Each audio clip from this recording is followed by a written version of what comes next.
sebelum kita membicarakan lebih lanjut tentang Sun, nih saya mau nanya nih. Sekarang coba kalian identifikasi kelebihan dan kekurangan instrumen pembiayaan, yaitu antara pinjaman dan surat berharga negara. Coba kalian identifikasi kira-kira apa nih yang menjadi kelebihan dan kekurangan pembiayaan berupa pinjaman dan surat berharga. Pinjaman itu kelebihannya apa, kekurangannya apa, SBN kelebihannya apa, kekurangannya apa, sehingga kita bisa ini nih, paling tidak kita bisa memahami bahwa sebenarnya dua instrumen ini, kenapa kok pemerintah itu masih menggunakan dua instrumen ini gitu. Nah, ayo silakan, ada yang bisa bisa memberikan pendapatnya. Hai. Halo. Kalau menurut saya Pak, kalau pinjaman itu dia lebih bisa cepat dan langsung. Kalau surat berharga kan perlu dijual dulu. Cepat dan langsung. Ya, kalau pinjaman. Siapa itu tadi? Raples ya? Iya Pak.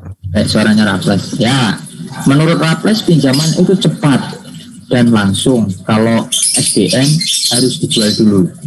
Apakah ada yang sependapat? Apa ada yang mau menyanggah pernyataannya si Raples, saudara-saudara? Saya mau menambahkan, Pak. Wah, saya mau sebutkan nama, kemudian Pak, nomor absen 5. Siapa? Alvira absen 5, Pak. Alvira absen 5, 2 juta rupiah untuk Alvira, saudara-saudara. Passwordnya. Alvira gimana? Kalau pinjaman Pak, mayoritas pinjaman itu tentang yang terkait atau melekat pada kegiatan atau proyek.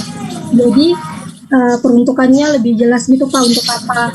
Nah, kalau SBN kan dia utang dalam bentuk uang yang masuk ke kas negara, terus bisa disalurkan ke Pemda atau BUMN atau ke belanja operasional atau apapun gitu Pak. Jadi dia peruntukannya gitu belum jelas Pak, jadi susah untuk identifikasi SBN itu untuk apa gitu. Nah, terus sesuai tujuannya pembiayaan yang pernah kita pelajarin kemarin, pinjaman itu untuk mendukung strategi pembiayaan supaya proyek gak dibiayain dari SBN gitu kan Pak, biar bisa menyeimbangkan utang agar tidak terjadi crowding out dalam ekonomi makro. Maksudnya tuh dibuat sumber pembiayaan yang beragam supaya makroekonomi secara keseluruhan terjaga. Nah, kalau SBN, karena SBN itu lebih menarik karena lebih menarik investor gitu, karena kemungkinan gagal bayarnya nggak ada. Jadi kalau SBN diterbitkan terlalu banyak bisa mematikan investasi, karena perusahaan-perusahaan itu lebih memilih untuk membeli uang pemerintah. Oke. Ada lagi Alvira atau cukup? Cukup aja yang saya. Mantap. Ada lagi selain Alvira? Alvira itu tadi udah nambahin bagus banget ininya, argumentasinya. Selain Alvira dan Raples, saudara-saudara, ada lagi yang ingin mendapatkan hadiah berupa menginap 2 hari 2 malam di pantai Pelayar.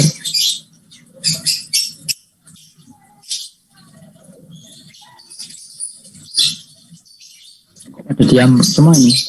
Halo. Pak, saya pengen coba menjawab Pak. Silakan.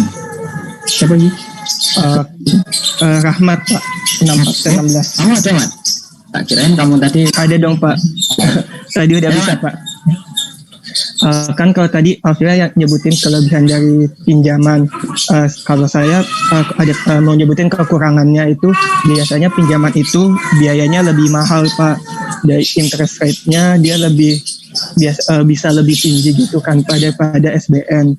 gitu, karena juga ada negosiasi dengan ininya kan Pak, lender, terus juga ada komitmen fee-nya, jadi bisa biaya untuk cost of financing-nya itu lebih tinggi. Terus kan kalau sebelumnya Alvira bilang kalau pinjaman itu lebih unggul daripada surat berharga karena dia ada peruntukannya udah lebih jelas. Nah, tapi kalau setahu saya surat berharga juga bisa peruntukannya jelas, yaitu melalui Sukuk, SBSN itu kan setahu saya udah jelas gitu loh Pak, peruntukannya untuk proyek apa gitu. Jadi ada kelebihan juga sebenarnya kalau di surat berharga melalui Sukuk itu. Itu aja Pak, terima kasih. Oke, ya. Itu dari Rahmat. Ada lagi yang lain saudara-saudara, misalnya. Saya ingin mencoba menjawab Pak. Dengan siapa di mana? Afifah Maulida, absen 2 Pak. Afifah Maulida. Ya, silakan. Jadi Pak kalau Luwak White Coffee Pak. Ya, silakan. Jadi gini Pak, kalau pinjaman itu kan pengaruhnya itu cuma ke arah dari sisi pembiayaan sama sisi pembangunan atas proyeknya tersebut. Tapi kalau dari SBN sendiri, penerbitannya itu juga akan mempengaruhi pasar surat utang domestik. Jadi ada pengembangan pasar modal di sana. Jadi kan pasar surat utang yang aktif dan liquid itu bukan hanya pemerintah yang diuntungkan, jadi dunia usaha juga diuntungkan gitu Pak. Itu yang SBN ya. Kalau yang pinjaman, nah. Kalau pinjaman cuma dari sisi pembangunan proyeknya itu sendiri sama ya dari pembiayaan tadi Pak kelebihannya. Oke. Jadi lebih ke pembiayaannya gitu ya. Maksudnya langsung untuk pemanfaatannya untuk mendanai proyek tersebut gitu ya, langsung. Oke. Ada lagi atau sudah cukup saudara-saudara? Nah, sedang diproses. Lihat ini status pembelian di Bukalapak, jadinya kok malah jadi ngomongnya sedang diproses. Nah, kelebihan dan kekurangan instrumen pembiayaan berupa pinjaman dan surat berharga. Ya, tadi sudah disampaikan oleh rekan-rekan kalian gitu ya, bahwa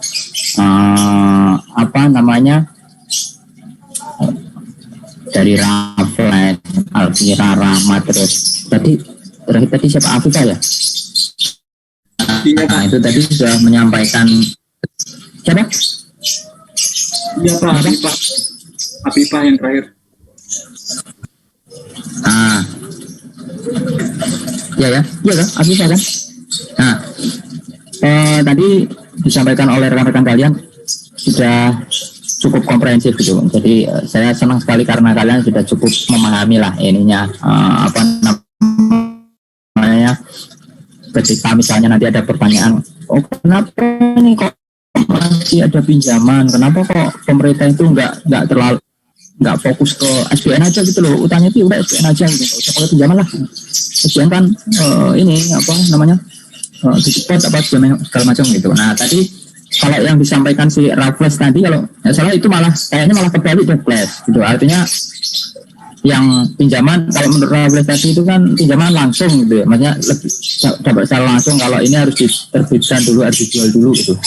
Nah, kalau dari sisi prosesnya memang begitu ya, tapi pinjaman kan juga justru lebih panjang sebenarnya prosesnya, karena harus ada penilaian, pengusulan, kemudian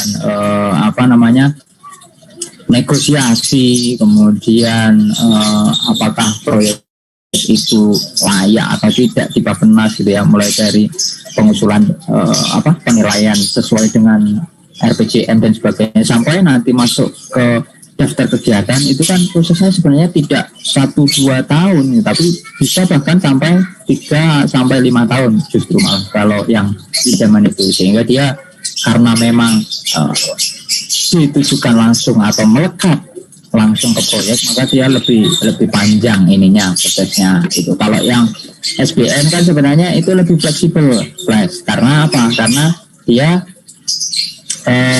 sesuai dengan kebutuhan, melihat strategi utangnya tahun ini sebagaimana. Nah, maka kemudian pemerintah akan menetapkan langkah-langkah untuk apa? Untuk ternyata berdasarkan analisis pasar sekarang ini permintaan pasar sedang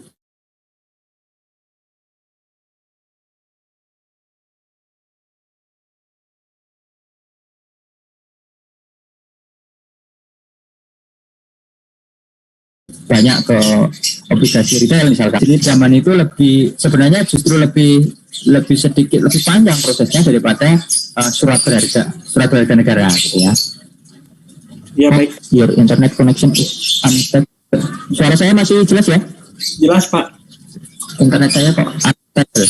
Nah, itu yang disampaikan Raffles tadi. Kemudian yang disampaikan Alvira tadi bahwa ya proyek pinjaman itu melekat langsung ke proyek gitu ya, earmark langsung ke proyek, sehingga untuk mempertanggungjawabkan atau menunjukkan untuk apa pemanfaatan utang itu, kalau pinjaman itu lebih mudah gitu ya, karena dia melekat langsung ke proyek. Jadi ini pinjaman pemerintah ini sekian untuk apa? Oh ini untuk membiayai proyek ini dan sebagainya. Nah itu lebih gampang pemanfaatannya, untuk melakukan tracing terhadap pemanfaatan itu lebih gampang.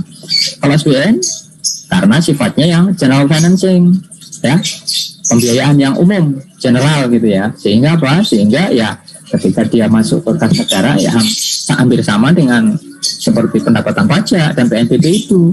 Ketika masuk kas negara ya udah mau dipakai untuk apa saja ya blended gitu ya, sehingga sulit untuk mengidentifikasi yang pemanfaatan utang yang berasal dari SBN, kecuali seperti yang tadi disampaikan Rahmat, kecuali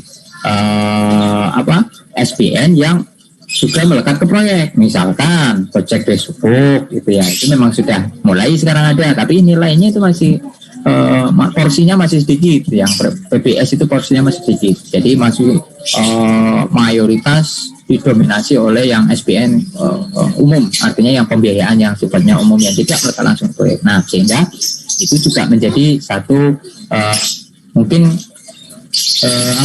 sisi kurangnya gitu ya, sisi kurangnya dari surat berharga negara. Semua kan punya kelebihan dan punya kekurangan masing-masing gitu ya, dari positif dan dari sisi negatifnya masing-masing. Itu ya. Kemudian tadi Rama juga menyampaikan bahwa kalau pinjaman ada komitmennya, ya betul.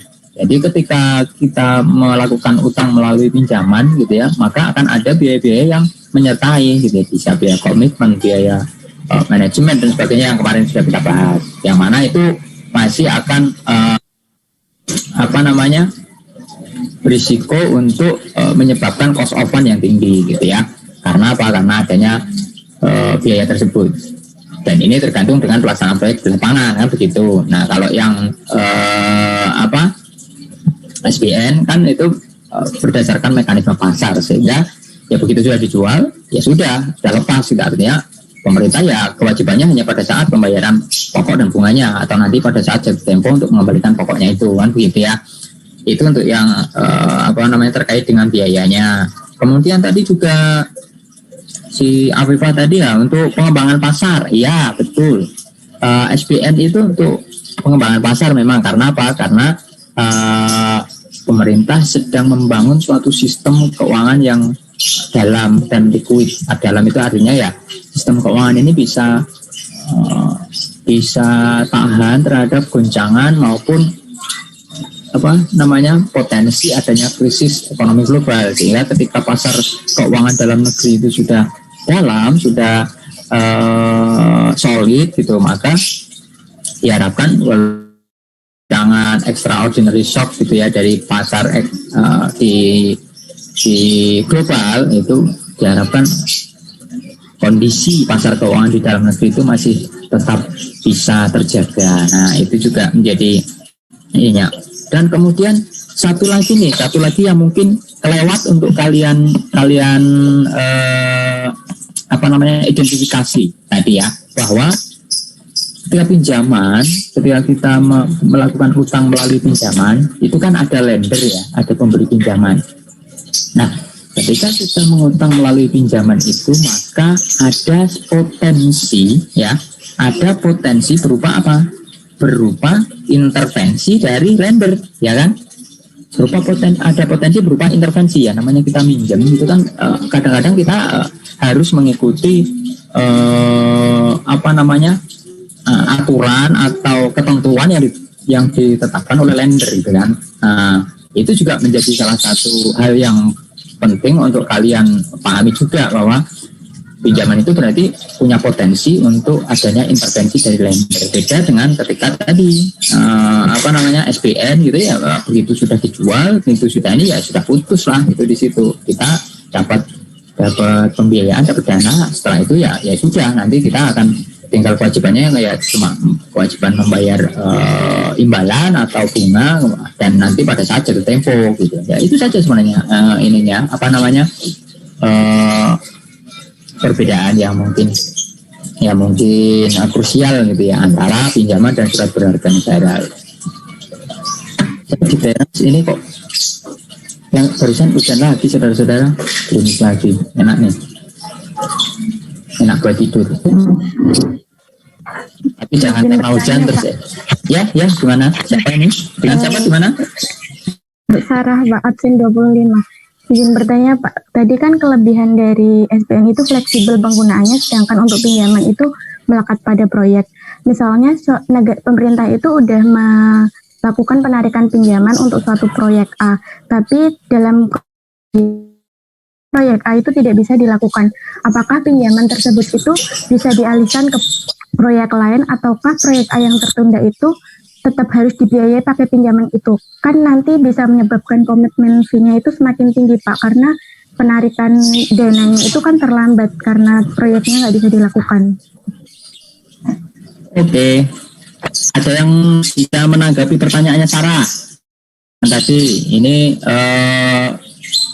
sebenarnya pertanyaan minggu kemarin seharusnya, karena terkait pinjaman. Ada yang nih, makanya saya lempar nih ke para pemirsa, apakah ada yang bisa menanggapi pertanyaannya Sarah, saudara-saudara, terkait dengan pinjaman nih, pinjaman proyek. Misalnya sudah ada komitmen pembiayaan pinjaman proyek, kok ternyata pinjamannya entah pokoknya belum jalan. Kemudian apakah boleh kalau itu untuk pinjaman lainnya misalnya gitu. Yo, silakan John. Sepakatan di awal itu kan udah terkhususkan buat apa gitu ya Pak. Nah sedangkan kalau uang negara itu kan pokoknya harus apapun itu harus jelas gitu peruntukannya. Jadi nggak boleh kalau dialihin ke lain, kecuali memang nanti ada persetujuan lagi dari antara si lender sama yang diberi tadi, antara nanti harus dikembalikan dulu terus nanti dipinjamin lagi pakai perjanjian yang baru atau gimana. Cuman seharusnya kalau udah ada tanda tangan di awal terus peruntukannya jelas buat ini, nggak bisa kalau mau diganti peruntukannya mau buat bangunan apa atau apa. Itu sih Pak menurut saya. Pak, nggak boleh ini mau buat apa, nggak buat lain apa kalau katanya benda ini boleh. putus suaranya. Ayo Sven, siapa yang putus-putus? Siapa yang putus-putus? Suara Bapak atau di aku aja ya, gimana teman-teman? Kayak sih. Suara yang putus-putus ya? Iya Pak, Ya Pak, agak putus-putus. Mungkin karena adanya cucuran air mata, cucuran air hujan ini sih, jadinya agak terganggu. Nah, tuh kalau kata Venda tadi nggak boleh tuh, ibu-ibu banget kalau Venda. Udah nggak boleh nih, udah mau buat bisa, karena peraturan perjanjian awal gitu. Cuman mungkin bisa jadi kalau ada itu, kalau bisa jadi kalau mungkin nanti ngomong lagi sama lendernya gimana, mungkin nanti akan entah dikembaliin batal. Tapi kalau kayak gitu dia tetap bakal kena itu juga denda juga gitu loh, tetap bakal kena denda karena dari awal gini kok nggak jadi. Nah dia tetap kena denda, bisa jadi nanti dikembalikan terus ada perjanjian baru lagi gitu. Ya, pokoknya intinya boleh gitu ya. Oke. Siapa lagi nih yang mau kalau kayak gini lagi chat ini aja sama lagi nggak yang ini aja. Oke, ya tadi seperti yang disampaikan Senda tadi, pertanyaan dari ya silakan. Dengan siapa gimana? Mau nambahin aja tadi soalnya setuju sama Venda, nggak boleh soalnya karena semua informasi nama dulu, nama namanya Rosi Pak. Rosi, ya. Rosi gimana Rosi?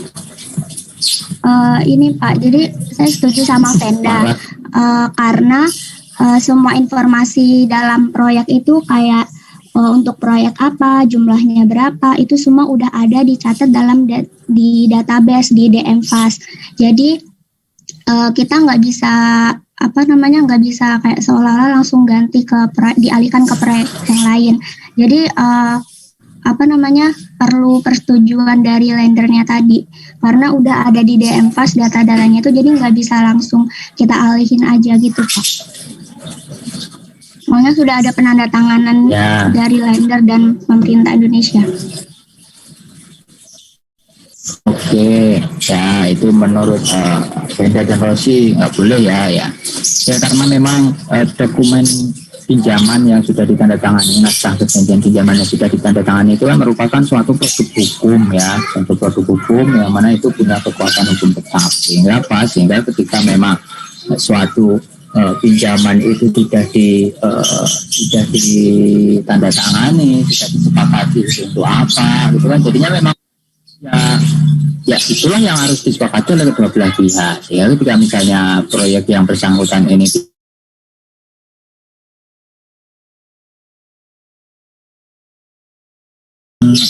pembiayaan yang lain gitu ya, harus sesuai peruntukannya, harus sesuai dengan kesepakatan atau peruntukan yang telah diperjanjikan. Karena kan memang yang namanya loan agreement itu spesifik gitu ya, per masing-masing pinjaman itu, per masing-masing proyek. Artinya di situ bahkan sudah disebutkan bahwa misalkan pinjaman A ini ya itu berasal dari ADB untuk membiayai pembangunan jamban di Kabupaten Bantul gitu misalnya, itu sudah spesifik bahwa lokasinya ada di Bantul, pembangunannya untuk apa, untuk membangun jamban di masyarakat misalnya dan sebagainya, itu sudah spesifik. Sehingga ketika memang proyeknya tidak jalan atau ada kendala dalam pelaksanaannya alokasi dana itu nggak boleh digunakan untuk kebutuhan yang lain ya. Misalnya ya salah satu caranya ya dibatalkan, untuk pinjamannya dibatalkan. Kita bisa pinjaman itu dibatalkan ya berarti harus mulai lagi dari awal ketika mau melakukan pengadaan untuk pembiayaan kegiatan yang lain. Jadi tidak bisa langsung kemudian dialokasikan atau dipindahkan ke pembiayaan yang untuk kebutuhan pembiayaan yang lainnya. Itu ya, Sarah. Baik Pak, terima kasih Pak. Tadi kalian sudah membahas mengenai perbedaan antara pinjaman dan surat berharga negara gitu ya. Artinya bagaimana kelebihan, bagaimana kekurangannya pinjaman dan sebagainya. Kalian sudah memahami itu. Nah, kemudian sekarang ini kenapa kok pemerintah itu menggunakan instrumen surat berharga negara dalam menerbitkan utang, dalam berutang itu kenapa? Ya. Nah, karena instrumen obligasi ini terutama ini kita sekarang fokusnya ke surat utang dulu ya, artinya kita fokus lebih ke obligasi dulu. Nanti cukup berarti minggu depan kita akan bahas tersendiri gitu. Nah kenapa kok pemerintah itu berupaya untuk meningkatkan atau membangun pasar obligasi terutama di domestik gitu ya, di dalam. Kalau sistem keuangan yang di luar negeri, pasar keuangan yang di luar negeri kan sudah jalan tuh ya, artinya investor dari luar negeri dan sebagainya itu kan ya memang sudah berkembang gitu ya kalau di lingkup global. Nah sekarang ini pemerintah sedang berupaya untuk terus membangun, terus berupaya meningkatkan kapasitas baik itu kualitas maupun kuantitas pasar obligasi domestik gitu ya. Karena apa? Karena pasar obligasi domestik itu nanti juga punya manfaat untuk dalam negeri juga gitu ya. Ini suara saya masih terdengar kan? Enggak putus-putus ya? Enggak, Pak. Pak. Oke, nanti saya sudah ngomong berbusa-busa ternyata nggak kedengaran kan, saya bisa nangis bombay nanti. Nah ini fungsinya adalah bisa kita lihat secara makro maupun secara mikro dalam sistem keuangan gitu ya. Nah ketika kita melihat sisi makronya, untuk apa sebenarnya pasar obligasi domestik itu gitu ya? Ya karena dimulai sebelum tahun 2000-an itu ya, pokoknya sebelum krisis 98 itu kan kita pasar keuangan terutama yang pasar obligasi domestik itu masih sangat kecil sekali gitu ya. Artinya ketika walaupun ada pun itu masih terbatas pada yang sektor privat, kemudian mereka masih terbatas ininya, sehingga para investor yang sebenarnya punya dana mau menempatkan, mau berinvestasi dan sebagainya itu mereka nggak punya sarana gitu ya, nggak punya penyaluran untuk apa, untuk memberikan ini tadi, memberikan menginvestasikan dananya tadi gitu ya. Ya sebentar ya, ada paket ternyata, sebentar.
Maaf ya, barusan ada paket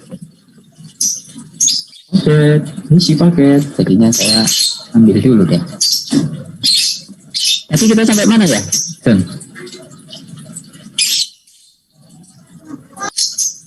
Nggak punya tempat, Pak. Nah ya, berarti sampai investor itu tidak punya sarana untuk penyalurannya gitu ya, tidak punya sarana untuk menyalurkan dana yang akan diinvestasikan oleh mereka. Nah, sehingga butuh suatu pasar sebenarnya untuk si investor itu bisa menempatkan dana-dana mereka yang akan diinvestasikan itu. Nah, inilah fungsi untuk pasar keuangan terutama yang di domestik, sehingga dana-dana yang dimiliki oleh orang-orang yang duitnya banyak itu nggak mengalir ke luar negeri gitu, karena ada pasar yang lebih menarik di dalam negeri gitu, sehingga itu bisa yang pertama pasar keuangannya terbangun, kemudian di dalam negeri juga lancar gitu, juga muter di dalam negeri duitnya gitu. Artinya tidak kemudian uangnya itu mengalir ke luar negeri. Nah itu salah satu fungsi makronya sebagai alternatif untuk apa, untuk penempatan dana oleh investor gitu ya, ada alternatif penguatan dana bagi investor. Nah, kemudian juga itu untuk yang dari sisi investornya. Nah, sekarang juga dari sisi orang yang butuh dana gitu loh.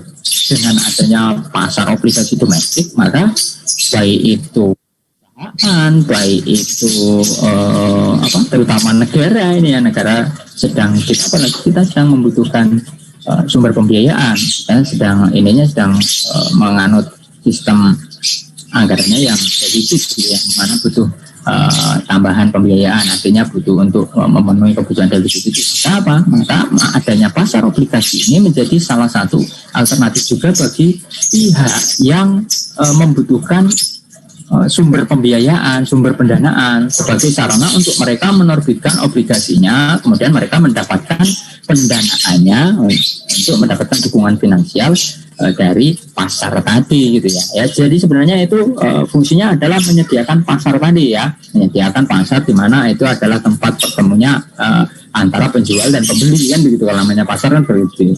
Nah, sehingga pasar obligasi domestik ini kalau secara makro ya fungsinya memang untuk apa? Untuk sebagai alternatif bagi si penjual, artinya orang yang butuh dana, dengan si pembeli, artinya si investor yang mau menanamkan dananya. Nah, di situ ya. Sampai di sini oke kan? Oke tahu ya, artinya secara makro seperti apa fungsi pasar obligasi domestik ini. Kemudian kalau dilihat dari sisi mikronya gitu ya, kalau dilihat dari sisi mikronya ini adalah pengembangan infrastrukturnya. Artinya apa? Artinya dengan adanya pasar keuangan ini tidak hanya terbatas pada misalnya jenisnya itu nggak hanya berarti orang yang mau investasi itu nggak hanya ke deposito, nggak hanya ke apalagi saham gitu ya, nggak hanya ke misalnya apalagi ya, kalau yang instrumen investasi itu selain saham kemudian deposito apalagi tabungan dan sebagainya, itu nggak hanya terbatas di situ, tapi kreditnya kemudian jasa keuangannya itu berkembang juga. Karena apa? Karena pertama tadi instrumennya surat berharga negara beda, selain saham, selain deposito, selain tabungan itu ada lagi alternatifnya berupa obligasi. Ternyata ya udah kita bisa investasi dalam bentuk obligasi.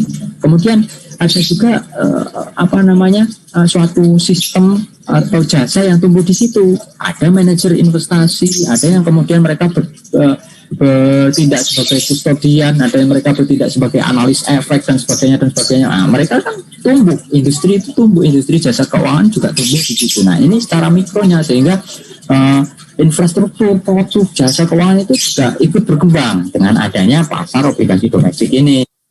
Kemudian tadi seperti yang jadi tujuan bahwa ya secara mikro itu kita memperluas sistem keuangan, memperluas stabilitas keuangan, sehingga tadi ketika misalnya ada goncangan di pasar keuangan global gitu, maka di dalam negeri ini kita bisa bertahan. Karena apa? Karena sistem keuangan kita sudah kuat, karena pasar kita itu sudah bisa muter sendiri dengan lebih banyak, karena ini di domestik ya, karena ini di domestik dengan didominasi oleh mata uang kita sendiri gitu, yang mana ketika kalian sudah paham bahwa instrumen keuangan menggunakan mata uang rupiah, tentu dia akan lebih aman dari risiko apa? Dari risiko exchange rate gitu ya, risiko nilai tukar. Mana nanti ketika misalnya ada dolar turun, dolar naik, segala macam itu rupiah menurun ininya nilai tukarnya, maka tidak ada masalah di situ karena kita sudah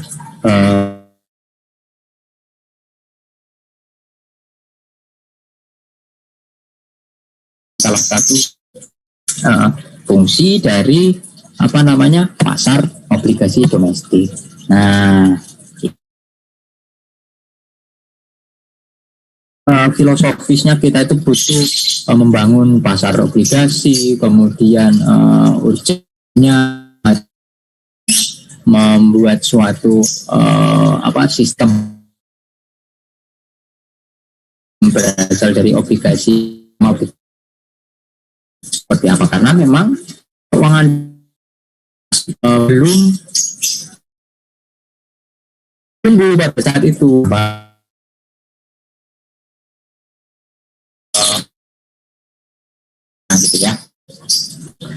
Nah, ini tidak stabil lagi, verifikasi lagi. Nah, kalau dasar hukumnya terkait dengan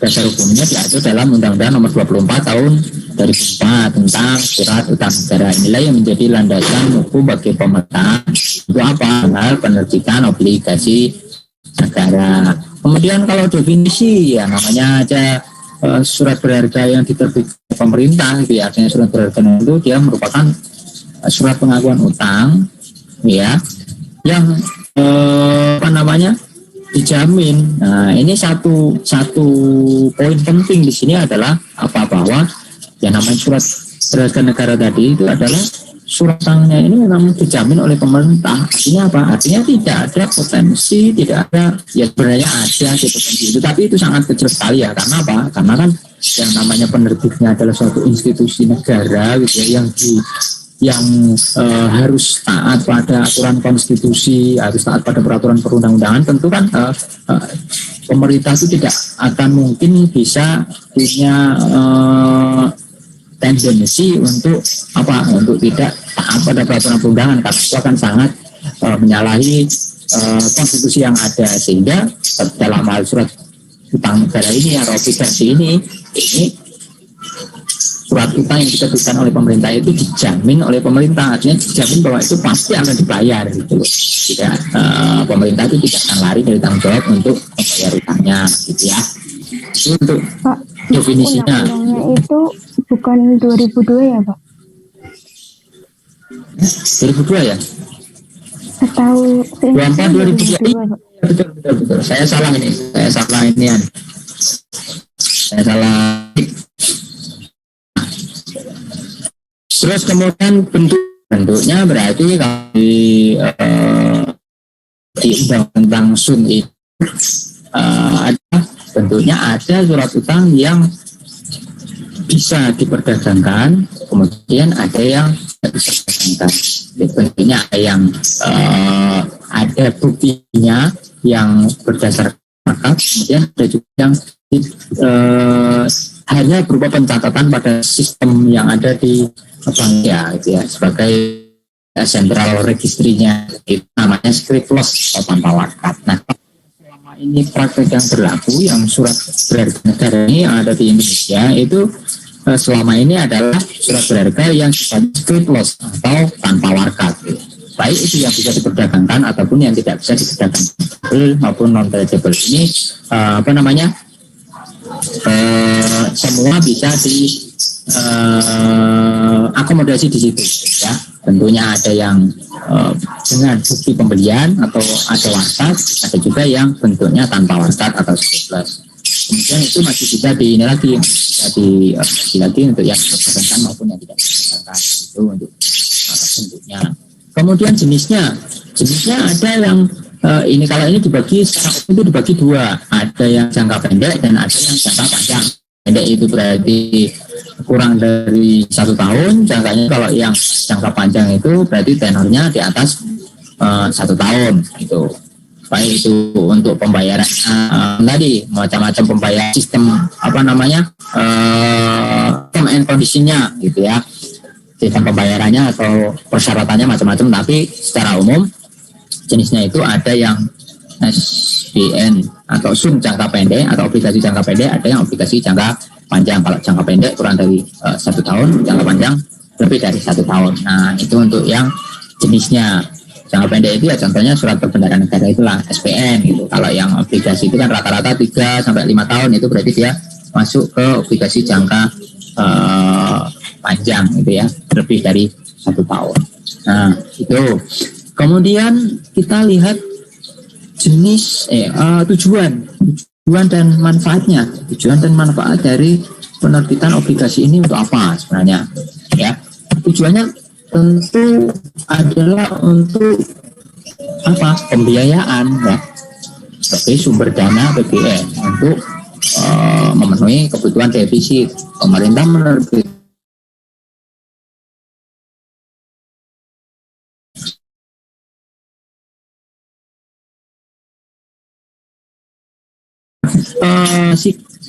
pada suatu ketika pemerintah itu tentu membutuhkan kas misalnya di awal tahun Januari lah, tanggal 2 Januari seluruh pegawai negeri di Indonesia ini kan harus digaji. Pada di tanggal itu penerimaan pajak tahun 2020 kan belum masuk. Ya, belum ada. Ini secara hidup dan kas masuk dari dari sehingga kondisi kasnya itu sebenarnya beda, ya kan? Berarti kan ada cash mismatch gitu, ada pendek gitu ya. Karena kebutuhan dana yang mendekati, maka pemerintah bisa menerbitkan yang namanya SPN, surat peredaran negara, obligasi jangka pendek. Untuk apa? Untuk menutup kekurangan kas jangka pendek. Jadi ada namanya front loading, ada pembiayaan di ini gitu ya. Istilahnya kalau front loading itu bahasa Indonesianya apa ya? Jadi di tahun itu pemerintah menerbitkan untuk apa? Untuk kebutuhan di awal tahun misalnya, itu namanya front loading. Ya. Artinya pemerintah tidak mengalami kekurangan untuk operasional itu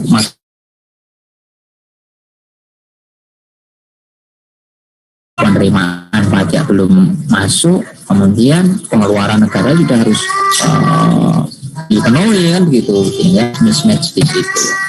Kemudian untuk mengelola portofolio ada yang namanya baik mekanisme debt switch dan sebagainya. Itu kan sebenarnya untuk mengelola portofolio negara, yang mana prinsip pengelolaan utang negara ada dilakukan apa secara hati-hati, kemudian transparan, akuntabel dan sebagainya, prudent gitu kan. Itu merupakan bagian dari pengelolaan portofolio. Jadi misalnya pemerintah ternyata kondisi pasarnya itu pasar kayaknya sedang turun, misalnya suku bunganya turun gitu, maka pemerintah kan bisa menerbit SPN baru, menjual yang SPN lama. Untuk apa? Supaya beban bunga yang dibayarkan ini tidak mahal gitu kan. Artinya ketika misalkan SPN yang lama, obligasi yang lama itu bunganya 7% gitu, tapi sekarang yang ada di pasar itu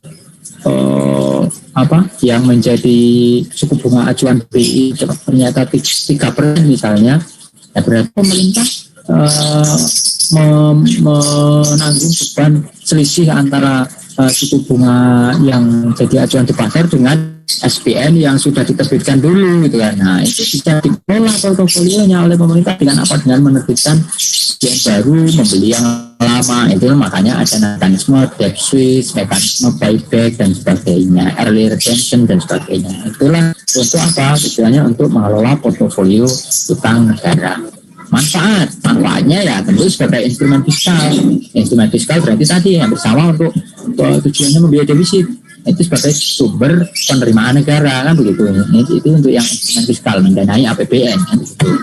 Instrumen investasi ya tadi ada sebagai sarana bagi para investor untuk apa? Untuk menginvestasikan dananya itu kan ya. Ada pasar keuangan terbentuk ya. Kemudian instrumen moneter ini kaitannya dengan kerjasama dengan pengelola moneter, unit moneter yang Bank Indonesia dalam rangka misalkan mengatur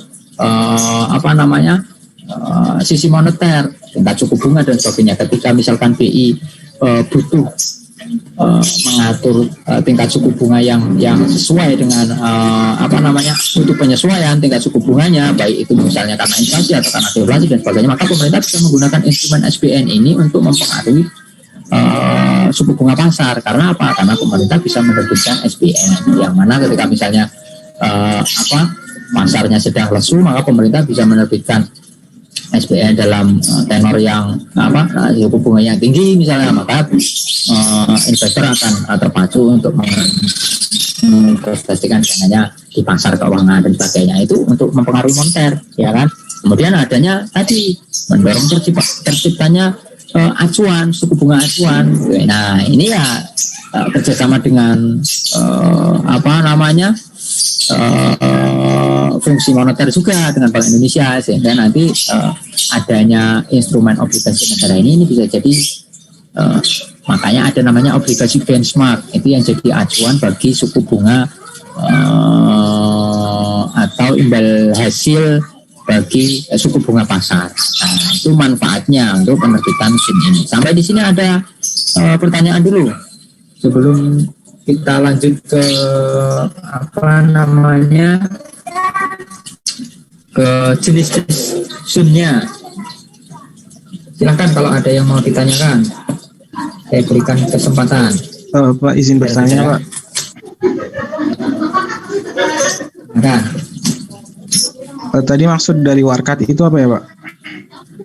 Warkat itu adalah bukti kepemilikan. Misalnya kalau kayak saham itu berarti bukti kepemilikan saham itu gitu loh. Itu yang namanya warkat. Artinya pencatatan secara fisik. Catatan secara fisik bukti kepemilikannya. Kalau tanpa warkat itu ya hanya berupa berupa pencatatan di sistem gitu ya, berupa pencatatan di sistem. Ini siapa tadi? Ahdan ya, caranya Ahdan ya kayak ini. Ya, ini bahwa si Ahdan ini beli obligasi gitu ya.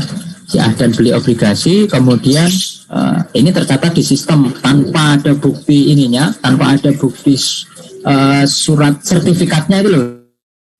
Ada sertifikat pembeliannya. Jadi bukti saham itu namanya apa ya? Saya nggak punya saham juga, nggak bisa ngasih contoh yang pokoknya itu ada sertifikat kepemilikan namanya warkat.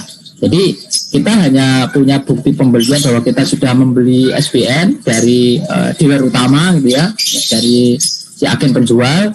Nah itulah yang digunakan sebagai bukti bahwa kita memiliki SPN itu. Tapi semuanya tercatat di sistem central registry yang ada di Bank Indonesia. Jadi yang beli SPN itu tidak perlu khawatir bahwa kemudian mereka ininya tidak tercatat atau mereka kemudian tidak diakui, mereka ini ya hilang, catatan hilang dan sebagainya, itu tidak perlu khawatir karena semuanya tercatat dalam sistem central registrinya BI. Itu yang namanya dengan warkat atau tanpa warkat ya. Jadi ada bukti kepemilikan secara fisik, sertifikat kepemilikan SPN itu gitu loh. Kalau untuk yang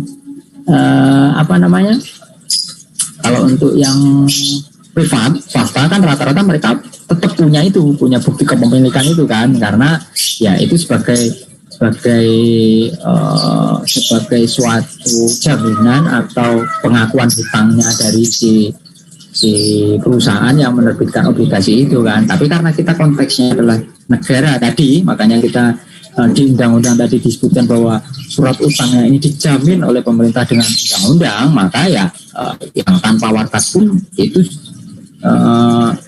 investor itu tidak perlu khawatir bahwa kemudian mereka akan kehilangan investasi atau kehilangan uangnya gitu loh, karena walaupun tanpa warkat tapi tetap dijamin oleh pemerintah. Itu yang dimaksud dengan warkat atau tanpa warkat itu. Dan kalau warkat di sini tuh maksudnya kita benar-benar ada fisiknya, pertandanya kalau kita miliki si obligasi tersebut tuh. Maksudnya kalau dia bentuknya soft, maksudnya kalau bentuknya PDF atau gimana gitu, ada nggak?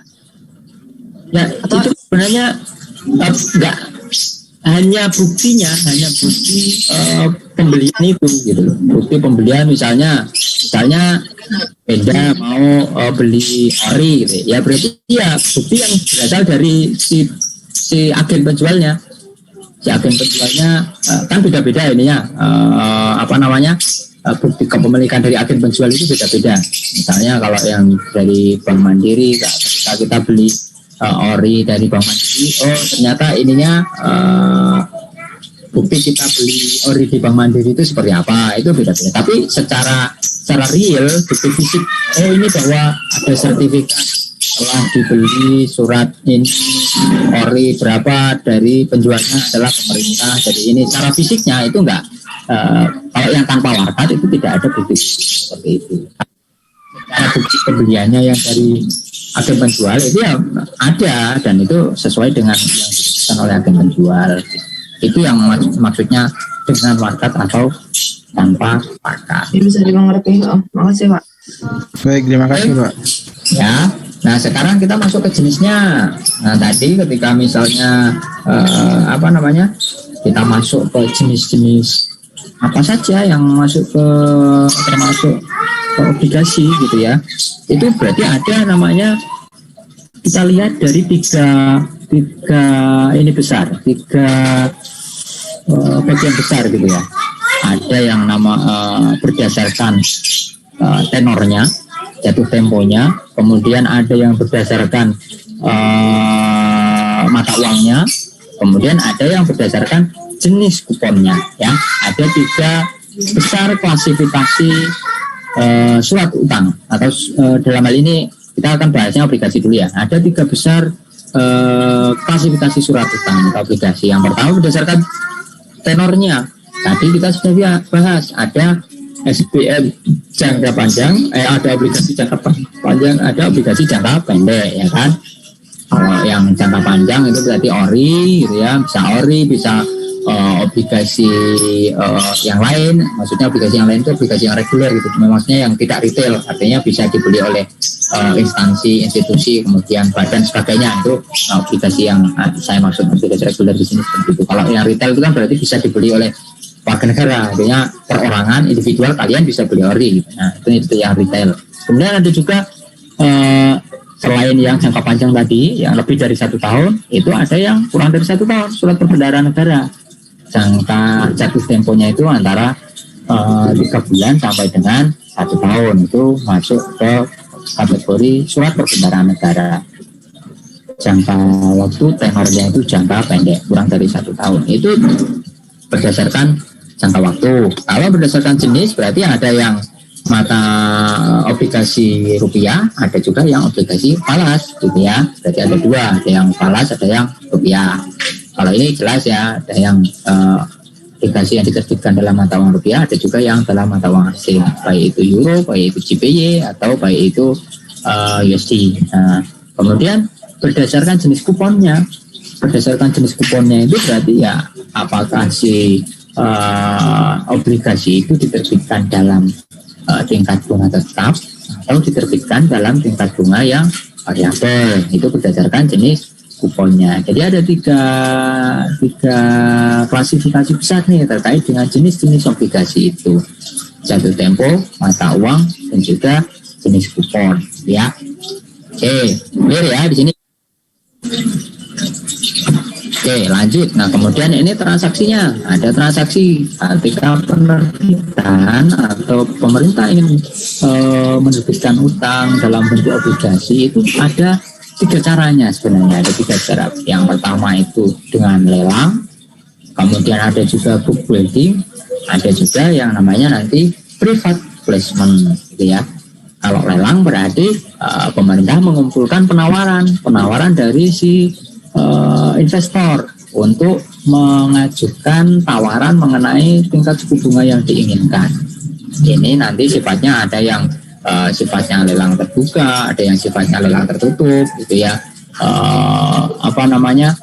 Itu diatur sesuai dengan mekanisme, diatur sesuai dengan bagaimana kebutuhan yang dimiliki oleh pemerintah. Mau sistemnya seperti apa, kemudian mau menggunakan caranya yang bagaimana, itu tergantung dengan kondisi yang ada gitu ya. Itu untuk yang lelang. Kemudian kalau yang book building itu berarti dia sistemnya adalah pemesanan. Jadi pemerintah itu punya alokasi bahwa pemerintah mau menerbitkan obligasi A misalnya. Obligasi A ini tingkat suku bunganya 5%, kemudian jangka waktunya 5 tahun misalnya. Nah, pemerintah sudah menentukan terms-nya, jadi syarat-syaratnya itu sudah ditentukan oleh pemerintah, kemudian diumumkan Nah, pada periode tertentu, misalnya mulai dari 1 Desember sampai dengan 31 Desember, itu periode pemesanannya. Silahkan investor yang mau investasi dalam bentuk obligasi A ini, silahkan melakukan pemesanan ke agen penjual. Nah, itu yang namanya book building. Artinya pemerintah sudah menetapkan terms and condition-nya, persyaratan tentang obligasi itu, baik itu imbal hasilnya atau bunganya, kemudian tetap atau variabel, bunganya berapa, kemudian tenornya berapa, maksimalnya berapa dan sebagainya, itu sudah ditentukan. Pemerintah membuka kesempatan bagi investor untuk melakukan pemesanan pada jangka waktu tertentu. Itu yang namanya book building.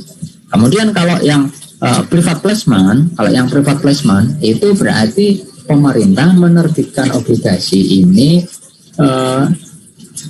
kepada satu atau beberapa lembaga atau institusi tertentu. Ini biasanya karena digunakan untuk pemanfaatan dana, kemudian digunakan untuk kebutuhan yang sifatnya spesifik dan sebagainya. Misalnya di Indonesia itu ada yang namanya Badan Pengelola Dana Haji gitu. Salah satu contohnya itu mereka punya namanya Sukuk Dana Haji. Itu adalah suatu instrumen yang berupa private placement. Artinya pemerintah itu menjual obligasi, kalau itu dalam bentuk sukuk ya, menjual obligasi atau surat berharganya terhadap satu institusi tertentu, yang mana itu digunakan sebagai instrumen untuk si unit ini atau si institusi ini menyalurkan dananya untuk membeli suatu surat berharga negara tertentu. Nah, itu yang namanya private placement. Bisa juga misalnya kalau BI itu bisa melakukan private placement kepada pemerintah. Yang kemarin ini yang dalam rangka PEN ini kan kemarin yang sedang menarik untuk dibahas kan skema yang burden sharing itu kan. Nah, itu berarti skemanya menggunakan skema apa? Skema private placement. Jadi Bank Indonesia membeli obligasi dari pemerintah gitu ya. Kemudian ini memang dananya memang dari BI yang khusus dijualnya kepada BI. Nah, itu yang namanya private placement, itu penjualan kepada unit tertentu yang mana itu sudah memiliki ya sebenarnya bukan ditunjuk sih, tapi itu tetap melalui mekanisme pasar penjual penawaran gitu ya. Tapi yang namanya private placement itu berarti dari satu unit atau satu institusi tertentu yang mana itu digunakan untuk sumber, baik itu sumber tadi penempatan dana bagi si unit itu maupun untuk mengumpulkan dana bagi si penerbit obligasi, dalam hal ini pemerintah gitu ya. Nah, itu untuk yang penerbitan itu berarti ada 3 caranya, ada yang lelang, building maupun private placement. Contohnya ya ini contohnya misalkan Ori, misalkan SPR, misalkan lelang Sunia Rupiah dan sebagainya. Itu untuk yang penerbitan. Kalau yang untuk pengelolaan portofolio berarti tadi sudah saya singgung sedikit bahwa ada namanya buyback, ada yang namanya debt switch gitu ya. Kalau buyback itu berarti ya obligasi milik pemerintah itu berarti dibeli kembali, baik itu melalui early redemption, itu artinya pembelian lebih awal gitu ya. Ataupun pada saat misalnya ketika dia memang ada klausul bahwa dia bisa dibeli kembali kapanpun gitu kan. Tapi kalau ada yang SPN yang klausulnya itu tidak bisa dibeli kembali, berarti dia memang tidak bisa di buyback. Jadi ini memang khusus untuk obligasi yang memang dalam ketentuannya itu bisa dibeli kembali sebenarnya oleh pemerintah. Itu dalam klausulnya memang sudah diatur. Untuk beberapa jenis ada yang sifatnya itu bisa ada fasilitas early redemption-nya. Kemudian kalau yang debt switch berarti ditukar gitu. Istilahnya obligasi yang lama itu ditukar oleh pemerintah, kemudian pemerintah tetap memberikan obligasi yang baru kepada si pemiliknya tadi gitu ya.